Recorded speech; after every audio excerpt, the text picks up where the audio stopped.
வணக்கம் students. Next நம்ம பார்க்க போகிறது OSI செக்யூரிட்டி ஆர்கிடெக்சர், இம்பார்ட்டண்டான டாபிக். ஃபர்ஸ்ட் அதோடைய பிளாக் டயக்ராம் பார்க்கலாம். ஒரு OSI செக்யூரிட்டி ஆர்கிடெக்சர் எடுத்துட்டோம்னா 3 விஷயங்கள் இருக்குது. ஒன்று security attack, security mechanism, security service. One by ஒன்னாக டீட்டெயிலாக பார்க்கலாம். The OSI security architecture is a framework used to protect data and communication across network. இப்போ ரெண்டு சிஸ்டம் இருக்குது, நெட்வொர்க் இருக்குன்னு வச்சுப்போமே. அந்த ரெண்டு நெட்வொர்க்கில் இருக்கிற இந்த கம்யூனிகேஷன், டேட்டா சென்ட் பண்ணுவாங்க, இது எல்லாத்தையும் பாதுகாக்கிறதுக்கு தான் இந்த ஆர்கிடெக்சர் இருக்குது. It follows the OSI model which divide the network functions into 7 layers. So அந்த நெட்வொர்க்குன்னு நிறைய ஃபங்க்ஷன்ஸ் இருக்கும், அது எல்லாமே 7 லேயராக பிரிச்சிருப்போம். அந்த 7 லேயரை பற்றியும் டீட்டெயிலாக படிக்கலாம். Each layer can have its own security features. So ஒவ்வொரு லேயருக்கும் ஒரு செக்யூரிட்டி ஃபீச்சர் இருக்குது. அது என்ன பண்ணும், டேட்டாவை சேஃபாக வச்சுக்கும் ஒரு நெட்வொர்க்லேருந்து இன்னொரு நெட்வொர்க் சென்ட் பண்ணும்போது. So to ensure that data is kept safe while travelling across the network. நம்மளுடைய கோலே என்னென்னா, the goal is to make sure that data remains confidential, integral, available, protected from threat. So attacker யாருமே நம்ம டேட்டாவை திருடக்கூடாது, misuse பண்ணக்கூடாது, alter பண்ணக்கூடாது. இந்த விஷயங்கள்லாம் பார்த்துக்கணும். First one, security services. These are the main types of protection that can be applied to the data. So first protection பார்க்கலாம், confidentiality. Making sure that only the intended recipient can read the data. நடுவில் எந்த ஒரு அட்டாக்கரும் ஹேக்கரும் read பண்ணலன்னு insure பண்ணிக்கணும். ஓகேங்களா, confirm பண்ணிக்கணும். ஓகேங்களா, சரியான யூசர் தான் அந்த டேட்டாவை ரீட் பண்ணுறாங்களா, அதான் கான்ஃபிடென்ஷியாலிட்டி. Next, integrity. எந்த ஒரு டேட்டாவும் அழிஞ்சு போயிடக்கூடாது சென்ட் பண்ணும்போது. ஓகேங்களா, ensuring that the data is not tampered with while it is being sent. Next, availability. இப்போது நம்மளுக்கு டேட்டா ஒரு வெப்சைட்டில் கிடைக்குது, அதை யாரும் பிளாக் பண்ணிடக்கூடாது கிடைக்காம. So ensuring data and services are available and not blocked by attackers. Authentication. இப்போது ரெண்டு நெட்வொர்க் கம்யூனிகேஷன் இருக்குன்னா ரெண்டு நெட்வொர்க்குக்கும் லாகின் பாஸ்வேர்ட் தெரியும், நடுவில் யாருமே அதை அக்சஸ் பண்ணாத மாதிரி பார்த்துக்கணும். ஸோ ஆத்தென்டிகேஷன், வெரிஃபிகேஷன் ரொம்ப முக்கியம். Verifying the identity of the person or system communicating. Next, non repudiation. அதாவது ensuring that sender cannot deny sending the data.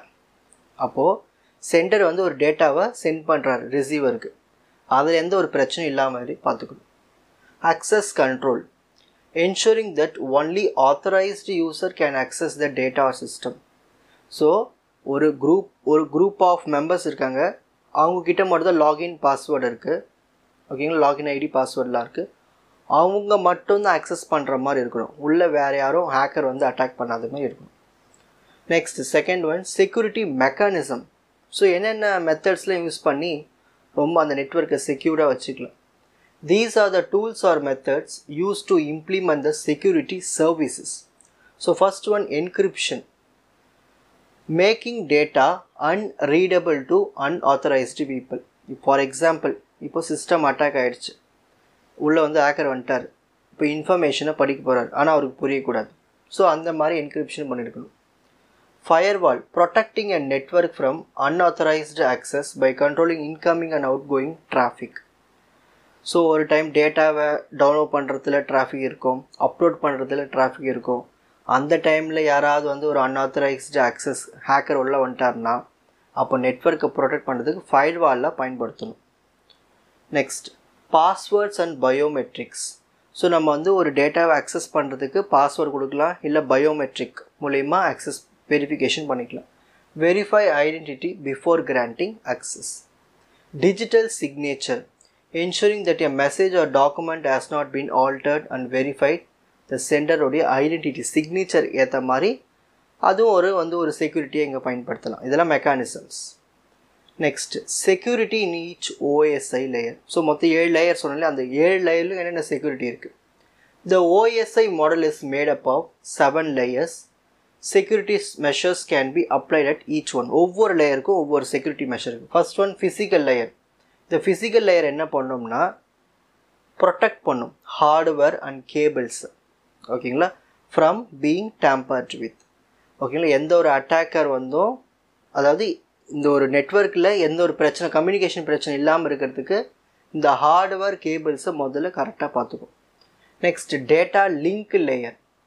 அதாவது இப்போ ஒரு டேட்டா வந்து நான் வந்து இன்னொரு கம்ப்யூட்டருக்கு சென்ட் பண்ண வச்சுங்களேன், அந்த இடையில் டிரான்ஸ்மிஷன் ஏதாவது பிரச்சனை இல்லை ஏதாவது எரர் வந்துடுச்சா, இது எல்லாமே டிடெக்ட் பண்ணுறது எல்லாமே டேட்டா லிங்க் லேயர் தான். Ensuring the data sent over the local network is secure, like detecting and preventing errors in data transmission. Next, network layer என்ன பண்ணும், protect பண்ணும், ஒரு நெட்வொர்க்கை protect பண்ணும்.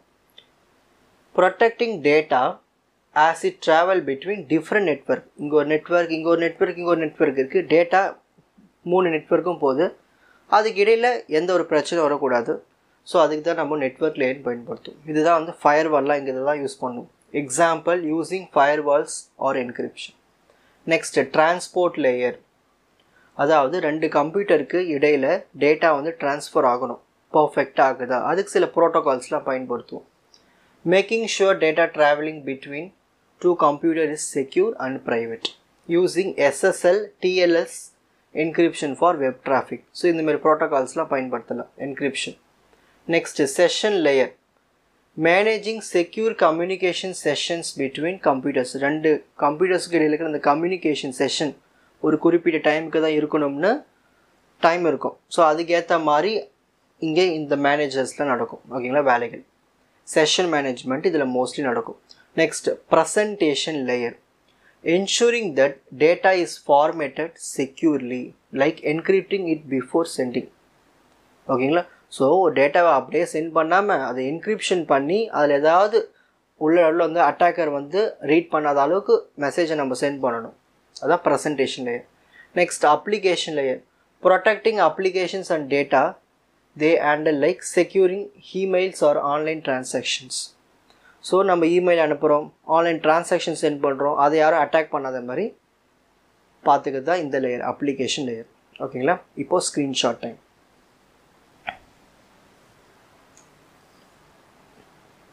ஸோ ஃபஸ்ட்டு OSI செக்யூரிட்டி ஆர்கிடெக்சருடைய பிளாக் டயக்ராம் வரையணும். அதனுடைய எதுக்கு OSI செக்யூரிட்டி ஆர்கிடெக்சர் யூஸ் பண்ணுறோம், இது என்னெல்லாம் ஃபாலோ பண்ணுது, இதில் எத்தனை லேயர்ஸ் இருக்குது, நம்மளுடைய கோல் என்ன, ஃபஸ்ட்டு செக்யூரிட்டி சர்வீசஸ்னால் என்ன, அதில் என்னென்ன ப்ரொடெக்ஷன்லாம் இருக்குது, டோட்டலாக 6 ப்ரொடெக்ஷன்ஸ் இருக்குது. நெக்ஸ்ட் செக்யூரிட்டி மெக்கானிசம்ஸ் என்னென்ன இருக்குது, encryption, firewall, passwords and biometrics, digital signature. ஒவ்வொரு லேயர்லேயும் என்ன ப்ரொடெக்ஷன் இருக்குது, physical layer, data link layer, network layer, transport layer, session layer, presentation layer, application layer. ஓகேங்களா, உங்களுக்கு இந்த கண்டென்ட் ஈஸியாக புரிஞ்சிருக்கும்னு நினைக்கிறேன். வாட்ச் அதர் எபிசோட்ஸ் இன் த appropriate playlist. Fuji Silver Academy Strength Success Directive. வணக்கம்.